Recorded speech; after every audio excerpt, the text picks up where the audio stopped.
Primeiro se apresenta. Meu nome é Mônica, eu sou psicóloga, especialista em abordagem corporal, numa linha de atuação junguiana. Isso. E aí agora a gente vai falar do conto do João e Maria, mostrando um pouco uma leitura mais psicológica e analisando um pouco os personagens e a história em si. E aí seria legal se você falasse um pouquinho daquela coisa dos arquétipos, dos moldes, de como a gente enxergar mesmo. Então, eu acho que talvez uma característica na psicologia junguiana, né, e talvez não, o fundamento é a ideia de que que a humanidade possui padrões arquetípicos, né? Então é sempre muito complicado quando a gente tem que falar assim, olha, tem que definir o que é arquétipo, porque o arquétipo pode ser tudo e pode ser nada. Mas eu gosto muito de uma imagem que a gente usa muito, os meus professores usam muito, que é a imagem do molde, né? Então, o arquétipo é uma grande forma que é comum a todas as civilizações na humanidade, em todos os tempos, vamos dizer assim, e que dentro deste molde, dentro desta forma, cabe todas as ordens de relações que dizem respeito àquela figura. Então, já pensando no conto do João e Maria, uma figura que vai aparecer bastante forte, né? Uma imagem bastante arquetípica é a da mãe, não é? E aí, dentro desta forma, dentro deste molde, cabe todas as experiências, todas as relações maternas, né? Nós sabemos que em todas as culturas da Terra, nós temos a imagem da mãe. Como se dão essas relações é que varia de cultura para cultura e do meio social onde a gente vive. Não é? Cabe dentro dessa forma tanto o aspecto positivo dessa maternidade, dessa mãe, quanto o aspecto negativo. Não é? Por exemplo, no conto do João e Maria, nós vamos nos deparar com essa imagem materna do ponto de vista negativo. Não é? Então, por exemplo, para começar a história, o João e Maria não tem uma mãe, ele tem uma madrasta, né? Se a gente for pensar de maneira muito simplificada, a imagem que a gente tem das madrastas, socialmente falando, já é a parte negativa da coisa, né? A gente fala assim, não, fulano não é mãe, é madrasta, né? Porque já dá aquela conotação de que assim, olha, é a parte mais difícil. É o contrário, né? É o contrário. Quando a gente pensa a ideia da maternidade, ou daquilo que é maternal, ou maternagem, que a gente pode usar, né? A gente vai se deparar com a questão da alimentação, do cuidado, do aconchego, né? Dessa atenção, que é alguma coisa assim, muito gostosa, muito prazerosa de se ter na vida. Então, esse é um aspecto do materno, né? Então, nós, na nossa vida, de alguma maneira, nos deparamos assim com essa coisa de viver essa vida boa, né? Mas só que isso tem um tempo de duração e um prazo de validade, e que nós temos que conversar com essas outras coisas, né? Na história do João e Maria, então assim, esta figura, a madrasta, ela parece bastante forte, com uma influência muito grande sobre inclusive a figura do pai.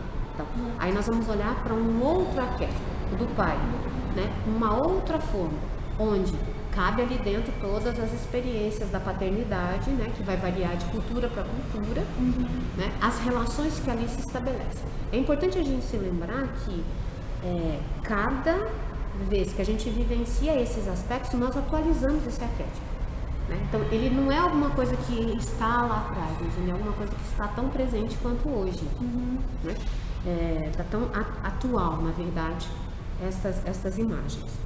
Então, nós vamos encontrar, por exemplo, na história do João e Maria, um pai muito fragilizado, né? Um pai que não é capaz de proteger os seus filhos, né? Se a gente pensa corriqueiramente que a mãe é alguém que cuida, que dá um aconchego, que alimenta, o pai é aquele que provê, né? E nessa história, ele não consegue sustentar essa família, né? Ele não é forte o suficiente para manter a prole da imagem do pai, né? Isso. Então, e aí esse pai é um pai bastante fragilizado, que não é capaz de dar o sustento que essa família precisa, né? Então, essa imagem é a imagem que a gente vai tendo desta figura ou deste princípio, talvez, né, do paterno na nossa organização. Então, se por um lado a gente tem uma mãe que traz aconchego, cuidado e garante as condições mínimas de sobrevivência, é preciso que tenha um pai que traga a lei para botar a ordem, porque senão a gente não consegue fazer travessias, a gente não consegue se desenvolver, porque toda a energia está ali misturada naquela coisa boa de ficar ali no colinho da mãe, né? Então isso aparece muito claramente na figura do João e Maria. Em que momento, por exemplo, existe uma madrasta que quer se livrar dos meninos, não é? Esses meninos ouvem a conversa, né? E aí tem um dado momento na história em que o Joãozinho diz assim: não, mas Deus não vai nos abandonar. Se a gente pensar isso em termos psíquicos e pensar num centro regulador da psique, a psique está atenta às nossas necessidades de sobrevivência. Então, o insight que esse menino tem é que ele pode pegar as pedrinhas que brilham no escuro para marcar o caminho de volta para casa. E é isso que ele faz, né? Então ele vai lá e pega as pedrinhas, enche os bolsos, etc e tal. Quando chega na manhã seguinte, eles vão, a madrasta e o pai os abandonam na floresta e eles conseguem, então, porque ele foi distribuindo as pedrinhas, conseguem voltar para casa, né? Mas já diante disso, a madrasta está muito atenta e diz assim: não, eu não quero vocês aqui, não é? E aí que ela faz, ela tranca a porta de maneira que ele não pode voltar a pegar as pedrinhas, né? Então, assim, quais são as interdições que a gente vai vivendo ao longo da vida, que tipo assim, o Joãozinho fala assim: bom, então já que eu não posso pegar as pedrinhas, eu vou pegar o pão, partir em migalhas e jogar pelo caminho.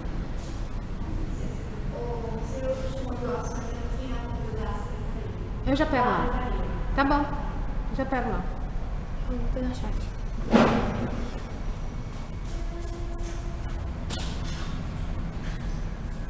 Você quer que eu pegue lá assim?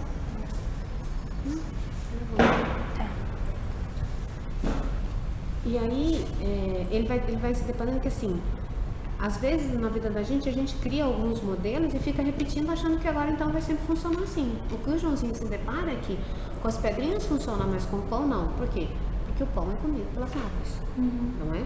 Então, à medida em que a gente vai usando algumas coisas repetidamente sem critérios, muitas vezes elas acabam não funcionando, porque elas não são adequadas para aqueles momentos da vida e nem responde às necessidades que se tem naquela fase da vida. Aí tem também aquela parte dos valores, né? Então, e se a gente pegar bem e pensar, assim, por exemplo, o que é a pedra? A pedra é aquilo que a gente tem de valor, porque é o que dura, é o que fica. Então, assim, quais os critérios que você recebeu de presente na sua vida que você pode usar para construir alguma coisa? Ou para marcar o seu caminho de volta, né? Então, há pedras e há pedras, né? Então, são valores, são princípios, são coisas que são duradouras. Aquilo que vai podendo ser consumido é efêmero, né? É o que passa. E ao longo da nossa vida a gente vai ter que aprender a ter discernimento que há coisas e há coisas, né? Há coisas que ficam e há coisas que passam. E a gente tem que saber escolher, né? Esse é um momento bastante importante, né? A situação desses meninos que se veem abandonados na floresta, né? E aí a gente pode pensar também em outra coisa, que assim, o que é a floresta? A floresta também é um princípio feminino, onde você tem de tudo, mas também é muito assustador, porque você corre o risco de não sair dali, né? Então, a gente vai se deparar muitas vezes com pessoas que não saem no colo da mãe, né?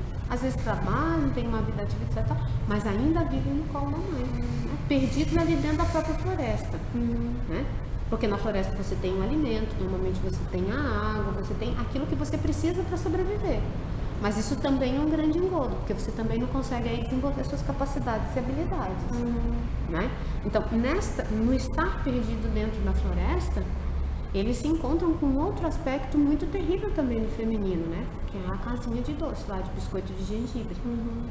Então, assim, essa alimentação farta, fácil, gostosa, né? Docinha, muito boa, que faz com que a gente meio que se perca mesmo, né? Por que eu vou precisar pensar, outra coisa não tá bom aqui, né? aquilo que é doce quase sempre está associado àquilo que é gostoso, porque se fosse amargo a gente já parava na primeira, não é? Então, mas só que o doce ele só funciona enquanto ele está na língua, porque a sensibilidade do doce está na língua. A hora que você engole, ele já é a glucose que vai fazer subir o seu nível de glicemia, enfim, alguma coisa assim. Vai encaminhar você para um diabetes, alguma coisa dessa hora. Mas brincadeiras à parte, né? Então assim, essa casinha de chocolate é esse princípio imediato de prazer, né? Então assim, aquilo que é a minha satisfação imediata.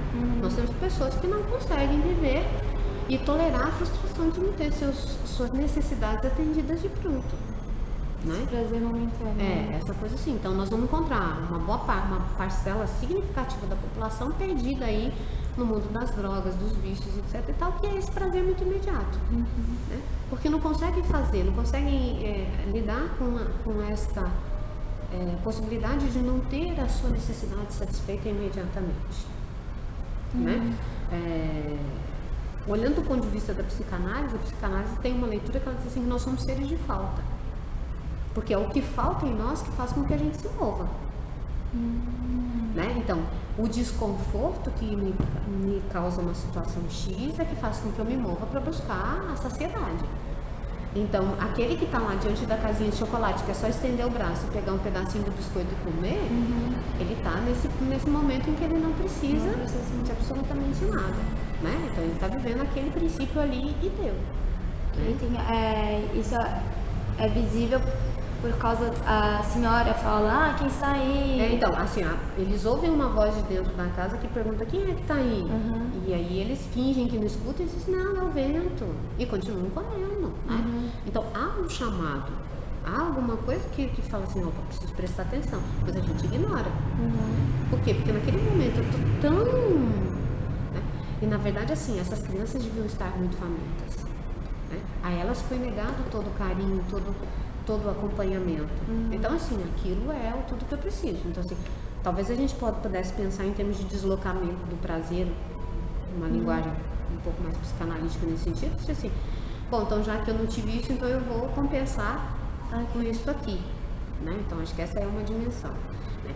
É preciso entender que dali, assim, quando a velhinha abre a porta, os leva para dentro, e aí aquilo que era uma maravilha fez com que eles ficassem presos. Né? E aí assim, o Joãozinho vai ser engordado para ser comido, não é? Então esse é o princípio que está ali estabelecido, né?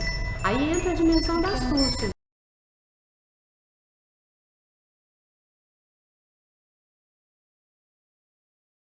Era de quando a senhora leva eles para dentro da leva casa. Para dentro de casa, então assim, bom, então agora nós vamos ter aconchego, nós vamos ter comida, etc e tal, e aí eles se veem presos, né? Então esse princípio de prazer aprisiona mesmo. Esse princípio dessa satisfação imediata, ele aprisiona, né? E aí agora a sagacidade é da Mariazinha, quando ela então dá a ele o pezinho do frango e fala assim, olha, quando a velha pedir o seu dedo para ver se você tá gordinho, você dê o pé do frango e aí vai sempre aparecer o ossinho, né? E com isso eles vão se estruturando e vão tendo um tempo, né? Então,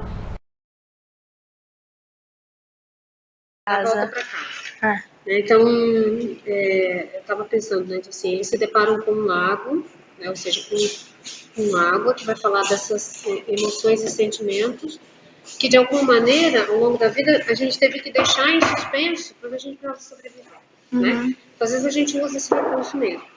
Mas o voltar para casa vai precisar lidar com esses sentimentos muito primitivos, essas emoções muito primitivas, né? E que tem um tanto quanto de ingenuidade, né? Que aparentemente diz assim, olha, você é bobo de aceitar isso, de voltar para isso, etc.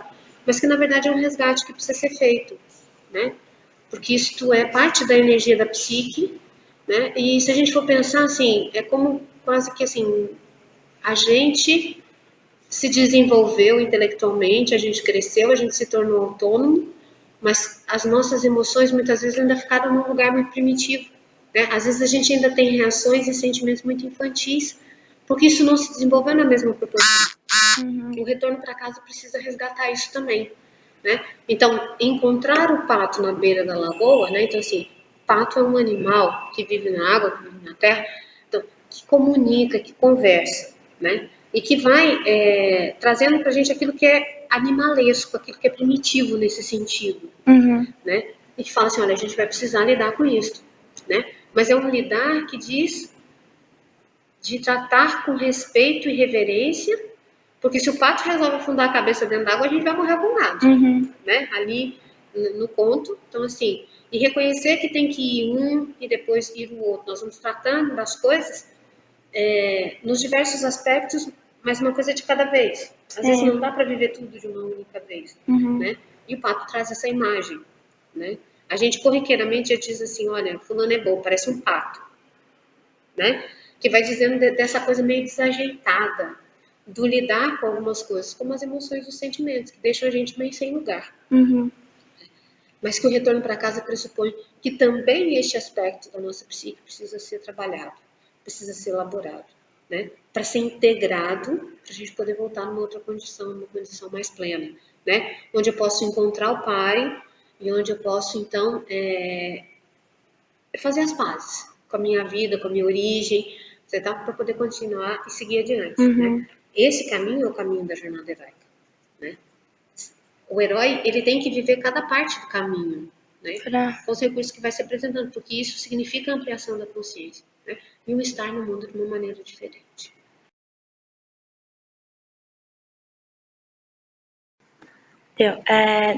Falando agora um pouquinho da importância dos contos de fada.